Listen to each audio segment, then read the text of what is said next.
Hey subscribers, and welcome back to my channel for Raw review for 10/15/2012. Um if you're a TNA fan watching this, I just did Bound for Glory review. So make sure you check that out.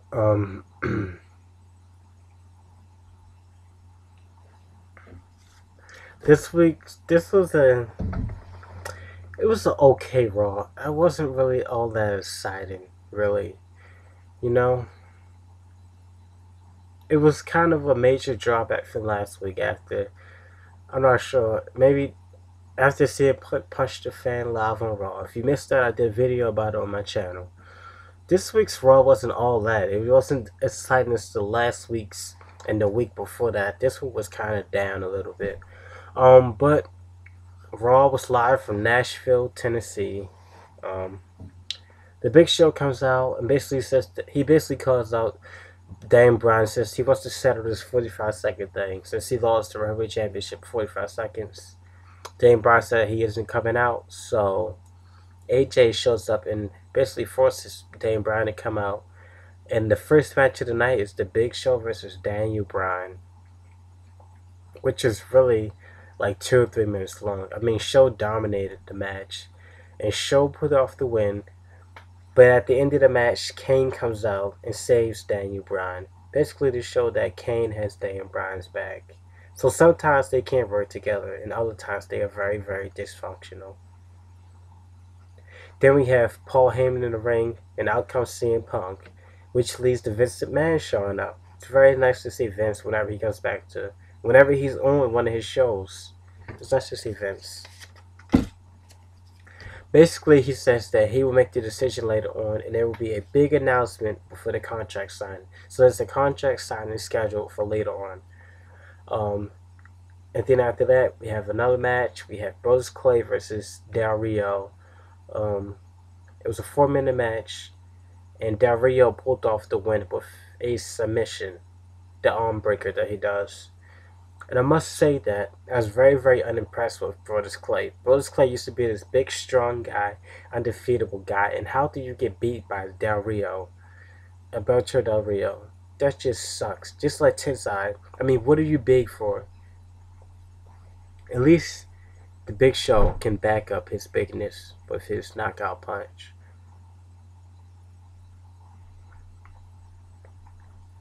Tensai still sucks. Now Brodus Clay sucks. They're really big for no reason. And how did you lose to Del Rio? I was just very, very unimpressed with that.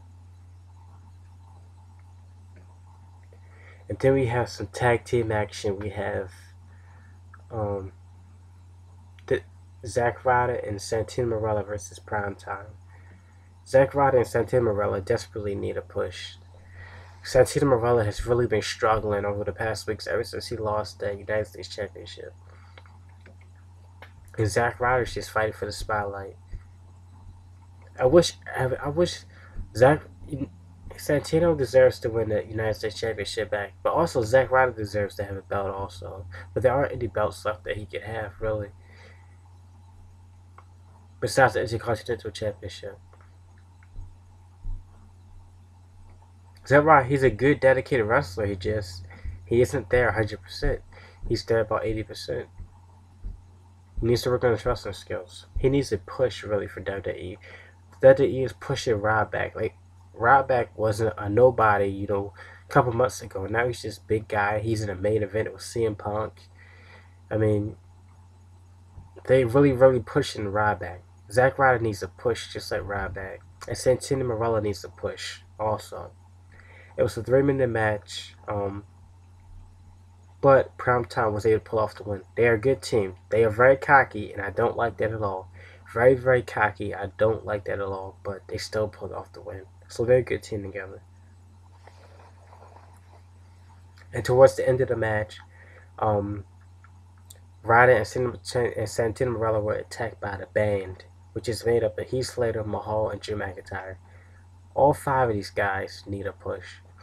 Heath Slater, Jinder Mahal, and Drew McIntyre. All 3 of these guys used to be superstars, which was if you want superstars, that means you aren't doing too good.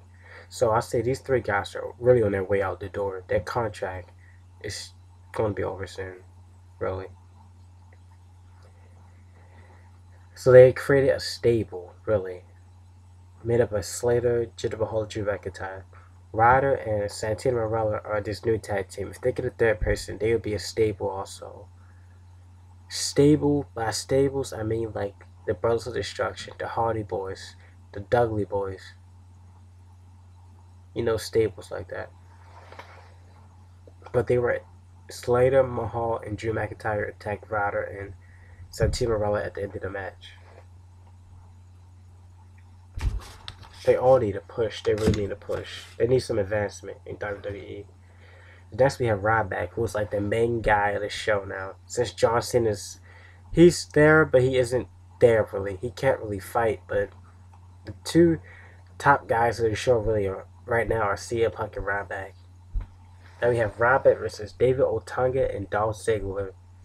Ryback has been getting a huge push from WWE.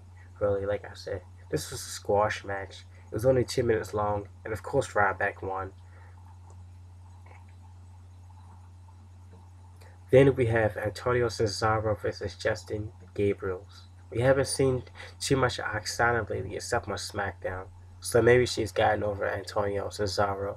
I thought there would be a lot of drama behind the breakup between Antonio Cesaro and Oksana, but obviously there isn't.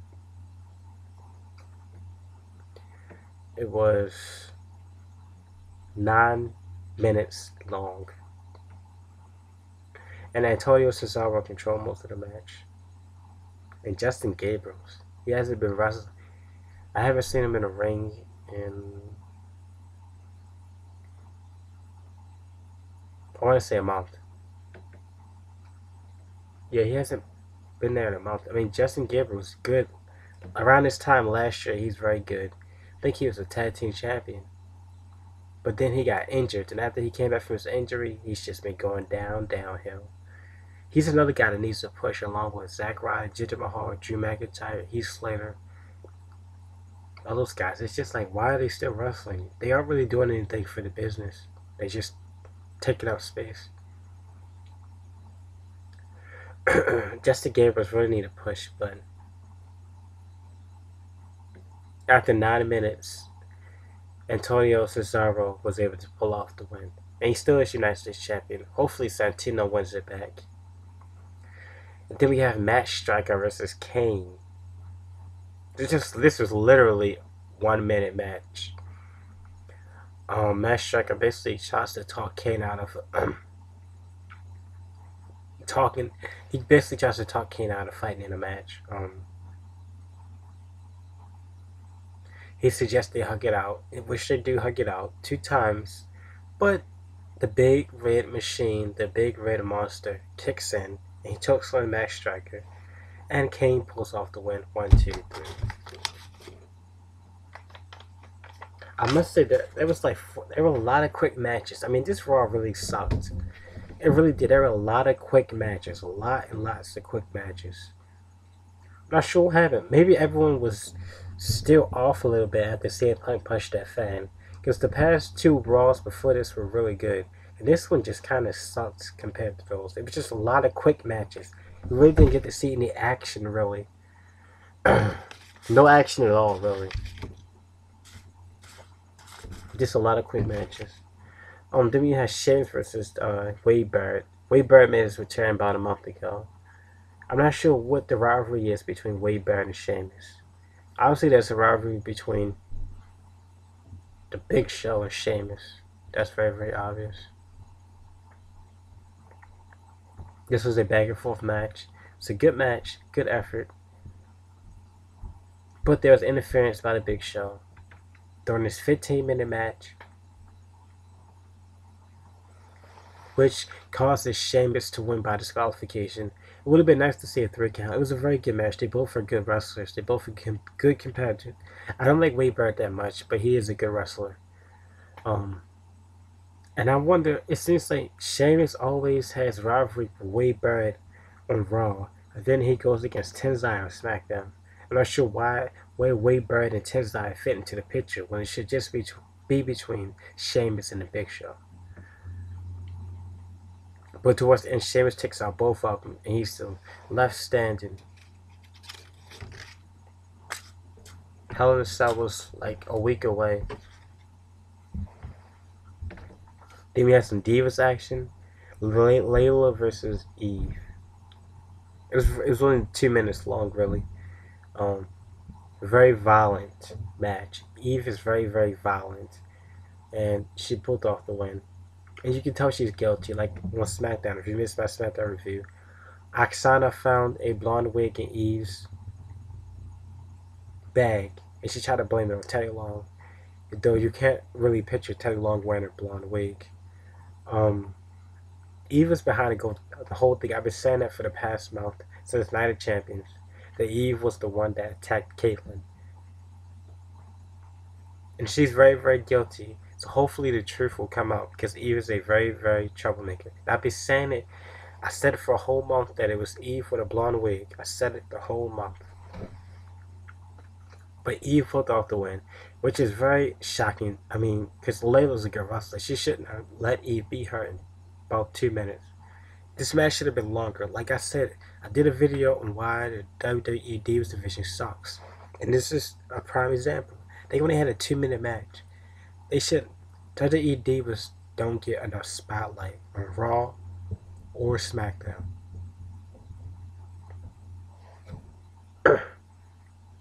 A 2 minute match? Really? It's just unacceptable. They should at least get a 5 minute match. 6 to 8 minute match. Maybe 5. At least a 5 minute match. I did a video about it, so check it out. And then the main event of the night. This is the last match, which was very shocking. Kofi versus The Miz, which is shocking. You don't expect Kofi or The Miz to be the main event of the night, the last match of the night. But Kofi is trying out his luck as a singles competitor because R-Truth and Kofi Kingston went their separate ways, so they're no longer a tag team. And Kofi went against The Miz. Hopefully Kofi wins the Intercontinental Championship, which will probably lead to R-Truth versus Kofi Kingston, which would be a good match. R-Truth hasn't really had any belts. He's been tag team champions. I don't think he's been an Intercontinental Champion before. He may have been a United States Champion, but he hasn't ever been a World Heavyweight Champion or a WWE Champion, which would be good for him to win because he's already in his 40s. I mean, how much longer does he have left, really? But Kofi versus The Miz, it was a back and forth match. It was a very good match. Hopefully Kofi, like I said, is the future Intercontinental Champion. And Kofi Kingston wins the match. And after the match, The Miz has to be checked on because he is bleeding. So first, we haven't seen blood in WWE in like years. It's so PG. You can't even see blood anymore. But The Miz was bleeding. So Kofi Kingston wins the match. Hopefully Kofi wins the Intercontinental Championship, and hopefully Santino wins the United States Championship. Then for the final of the night, we have the contract signing. With Vince out, Punk, with Heyman, John Cena, and Ryback. And this basically settles that Ryback and CM Punk will go against each other at Hell in a Cell, which I most likely think that Ryback will win. Since the belt bounces back between CM Punk and John Cena, Ryback will most likely win the belt. So we have a new champion besides John Cena and CM Punk. Ryback destroys the table and the chairs, and the show goes off with the crowd chanting, "Feed me more." And that was it.